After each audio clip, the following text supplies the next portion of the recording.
Manchester United versus Liverpool tomorrow night at Old Trafford. Monday night football, boy. Oh, we had it again. Ah, I can say we the fans, we're not really optimistic about this one, to be honest with you. We are not really looking forward to a win. We we we recently have been in the mud. We are really dragging ourselves now. As fans, we are trying to be optimistic, trying to stay optimistic, but we are not really looking very optimistic based on the fact that we haven't had a good start to the season under our new manager, and it has kind of left a little bit of uncertainty within the team, the squad, and everybody. Just we are just completely devastated to the start of the season. But let us look at the positives before we get into anything. Liverpool. Liverpool are basically winless for the start of the season also. So we and Liverpool are winless. So we are both in the same boat. So that's one positive. Darwin Núñez is out for this match. He received a red card in the last match, so he's out for this match. And Liverpool basically has a little bit of injury niggles going on, so they will be short for the match also. So with that being said, that's the positives. So we can start by analyzing how Liverpool would play. You know, Liverpool will start with their usual 4-3-3 with the number 9, with the forward playing in a false 9 position, and their wing backs always go, they play a high game, a very pressing game.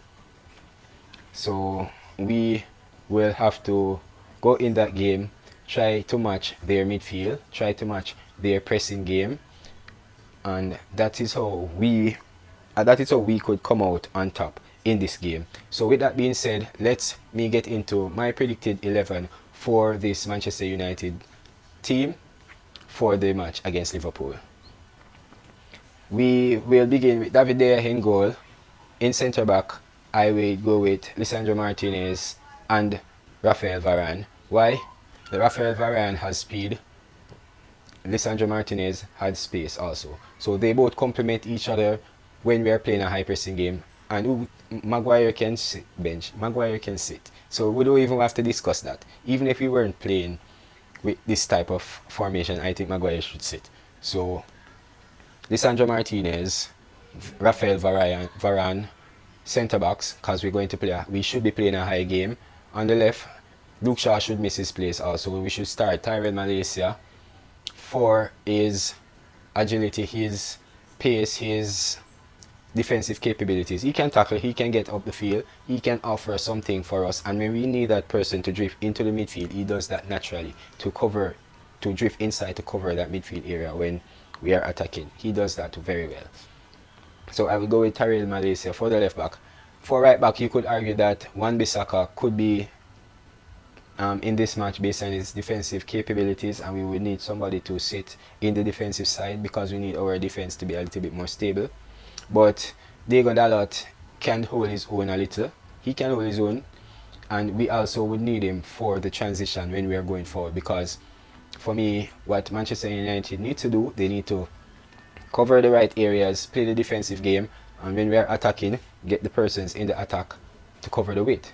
So that's what we should do with our defensive and wide players. In the midfield, you could also argue that Scott McTominay should be playing in this game because this is where he would flourish in a deep line role, but I don't think so.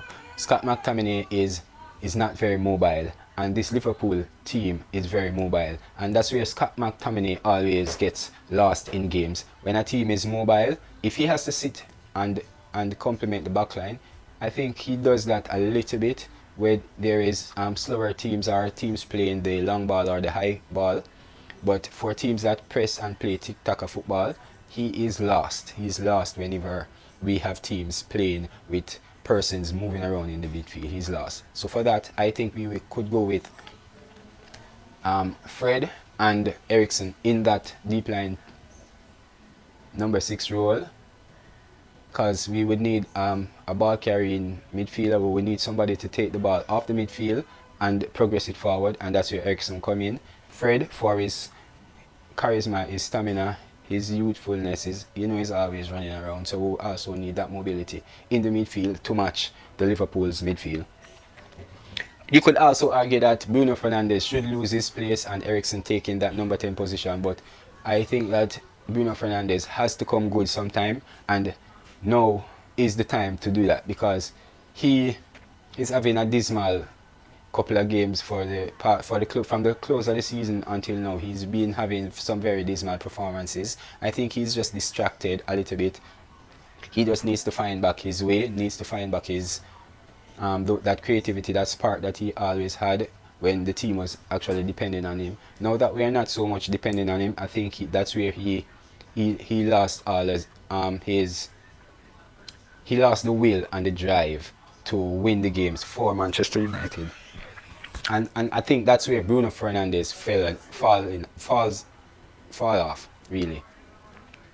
With that being said, though, I think he should stick in that number 10 position, because people might not see it or say it much, but he gives a lot running around in there. Sometimes people will only see when he's stopping and putting his hands in the air, that, when the game is going on. But people really don't see the part of him that really works, because he does. He will stick in there. I'm sure of that. So for that midfield to be mobile, I think those three has to play a very compact game. They have to play complementing each other in that midfield, rotating that position very much with him and Eriksen, Fred also. So that's where they should concentrate on getting the game done for us. On the right, I would definitely go with Jadon Sancho on one side and Marcus Rashford for the time being, because we really have no one else, and Marcus Rashford has pace and we will need that in the game tomorrow. So I would go with Rashford, I would go with Jadon Sancho, and definitely Cristiano Ronaldo up front. So for the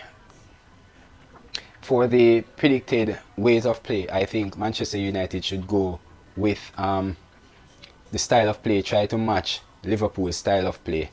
Go press them, play the high line, try to break down their play from early, and if we do lose that high press, I'm sure we have defenders, if we play Varane and Lisandro Martinez, who can get back in the game. Because face it, Liverpool won't be playing, we don't need tall players. We don't need tall players for this one, because Liverpool don't play a really long ball type of game. So yeah, they have a Diego Jota. They really don't have anybody else that uses their head much. So we don't really need tall players. So Lisandro Martinez is perfect for this game. Rafael Varane is perfect for this game. So we just need to press them, play the game that they play, press high, try to win the ball back high, see if we can break down their play from all the way up there. And when we do have the ball, try to keep it as much as possible. Try to get our wing backs into the game. Try getting our wing backs up that flank. Try to see if we can suffocate their wing backs. Let their wing backs stay home. The more we can have their wing backs staying home, it's a better chance for us, because we all know without their wing backs going forward, they are less vulnerable. They are less capable of getting the players into the box and the support that they want. So if we can get their players not crossing the half line too much, we will be good.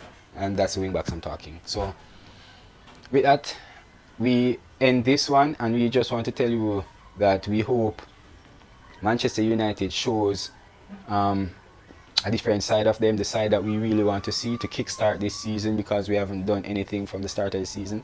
And we are really not looking for a win, as we say before, but a win would be great. And I know most people are not very optimistic, and while I am also not very optimistic, I think we still have the team capable of winning this match. Yeah, we got hit with 9 goals last season. This season we have to show something. We have to show some kind of determination, some kind of guts, some kind of mentality in this game. Even if we lose this game, we should show that, and that's what I think we, the Manchester United fans, want to see more than anything else. Yes, a win would be great for us if we could get it, but if we see the team playing the Ten Hag style of play and giving up 2 goals, I think we will be fine. We just want to see the style of play being implemented and Ten Hag not going back to parking the bus and using that 4-2-3-1 formation.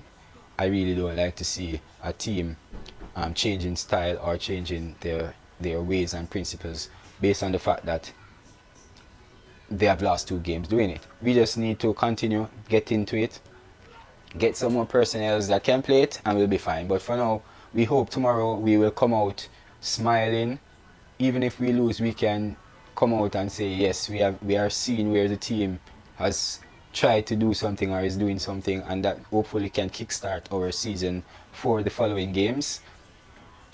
We are hoping for a draw. We are not optimistic. As I say, we are not mostly going for a goal or a win, because as I said before, Manchester United is prone to goals. Our defenders right now are not showing the stability to keep a clean sheet. So we know goals will be scored against us.